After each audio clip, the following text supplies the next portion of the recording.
Sasa. So. Niete. Nini weka hiyo bwana. Ama ngoja sema tupige kati tena. Huyu jamaa anapenda ngoja tupige kati.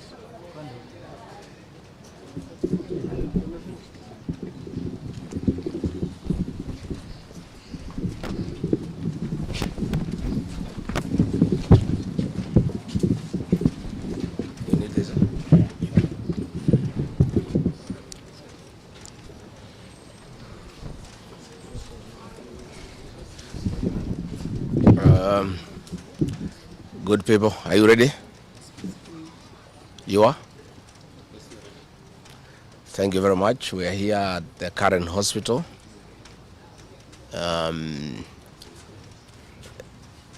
To see the Honorable George Koiburi, the Honorable Member of Parliament for Juja, who was brought here in critical condition. Last Friday, the Honorable George Koiburi had a function in his constituency in a place called Gachagua, and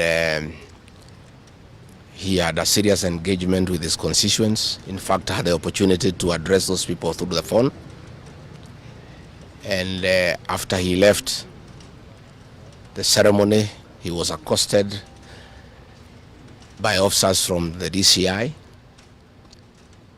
who chased him, and he was able to escape using a motorbike with the help of the local constituents. His vehicle was impounded and his driver was arrested. That vehicle is still in the hands of the DCI. And on Sunday, when he was in church, immediately after the service, 2 undercover agents of a killer squad that has been put in place to deal with elected leaders who are not supportive of William Ruto abducted him in full glare of the church members, and in the process almost harmed his wife.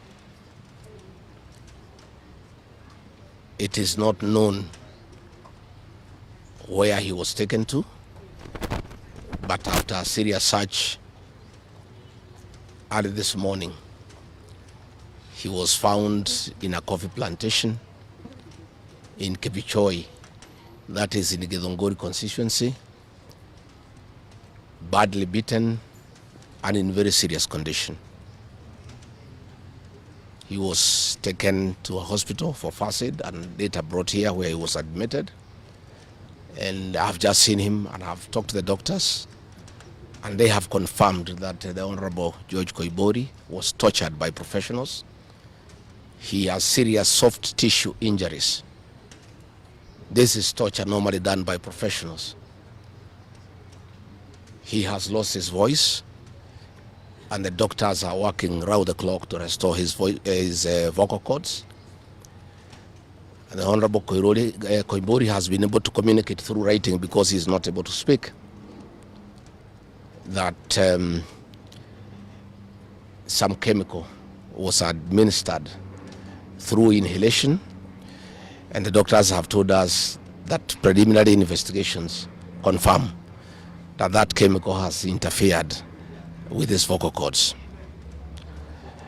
The doctors have assured us they are doing everything within their power to make sure that he is out of danger. They have taken blood and urine samples to private laboratories, different ones, so that they can establish what could have happened in Mata's poisoning. You remember last weekend I said that a special squad had been set aside and now we have confirmation that President William Ruto, CS for Interior Kipchumba Murkomen, and the Deputy Inspector General, Mr. Eliud Langat, all from the Kalenjin community, have put up a squad to deal with leaders who are opposed to this regime.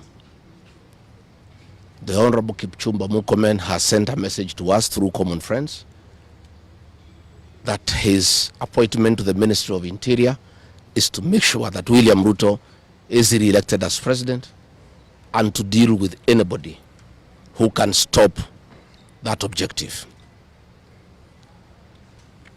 Officers from the National Police Service has confirmed to us that a special squad of 20 police officers from the Nandi sub-ethnic community are the ones behind the abduction of George Koibori, and they are the ones that were deployed in Kakamega to target the Honorable John Methu and Karungo Athangwa. Specifically, there were about 300 police officers who were deployed in Kakamega, but 20 police officers from the Nandi sub-ethnic community under the direct command of the Deputy Inspector General, Eliud Langat, and reporting to Kipchumba Murkomen and William Ruto, had been assigned to harm the Senator for Nyandarua and the Senator for Kiambu because of their vocal stand against this regime. Let me say that I want to appeal to the international community to rescue this country. William Ruto has become a very vengeful dictator, and his activities are similar to the one by Dr. Dada and Mobutu Sese Seko. And the level of impunity in this country, if the international community does not come through for the people of Kenya, we are going to have not just killings, but maiming of elected leaders. What has happened to the Honorable Koimbuli is a very deliberate attempt by William Ruto, Kipchumba Murkomen, and Langat to scare leaders who speak out. It is meant to scare them. It is meant to sell them fear so that they can stop agitating for the liberation of this great republic. And I want to say that William Ruto must know it is these leaders, it is not these leaders who are against his rule. It is the people of Kenya. These leaders are simply articulating what the people of Kenya are saying. And even if he targets these leaders to kill them, to maim them, he cannot do the same to each and every Kenyan. And I want to tell him to stop spreading the narrative that the rebellion against him is coming from the people of Mount Kenya region. This rebellion is across the country, from Western Kenya, Coast Province, Northeastern, Nyanza, including his native North Rift and South Rift. Members of the Kalenjin community are also up in arms because of the misuse of public resources, mismanagement of the economy, and the fact that there is no work going on in this country. So let me appeal to the international community to take a great interest in what is happening in Kenya. And we have seen what is happening in the neighboring countries, in Tanzania, the suppression of civil society, and all those things are stemming from here in Kenya. William Ruto has become intolerant. He cannot take criticism. And the reality of one term is slowly sinking into him, that has sent him into serious desperation, that he has now formed a killer squad of his sub-ethnic community of the Nandi to deal with leaders. Let me ask the people of Kenya to be calm. I want to ask the supporters of the Honorable Koimburi to stay calm. We'll do everything possible to make sure that we are more careful in the face of the repression that is going on. You are aware that members of parliament opposed to this regime, their bodyguards have been disarmed so that they stop going for meetings and feel vulnerable. But it is very clear why they have been disarmed is to allow members of that gang that has been formed by the president to abduct them and to threaten them. And if anything happens to these members of parliament, to any leader in this country opposed to William Ruto, the president will be held to account. And let me tell William Ruto, people of Kenya cannot elect you by force. They elected you on their own free will. You are a popular leader 3 years ago, and you messed yourself up through bad governance, one-man rule, theft of public resources, wanton corruption, and tribalism.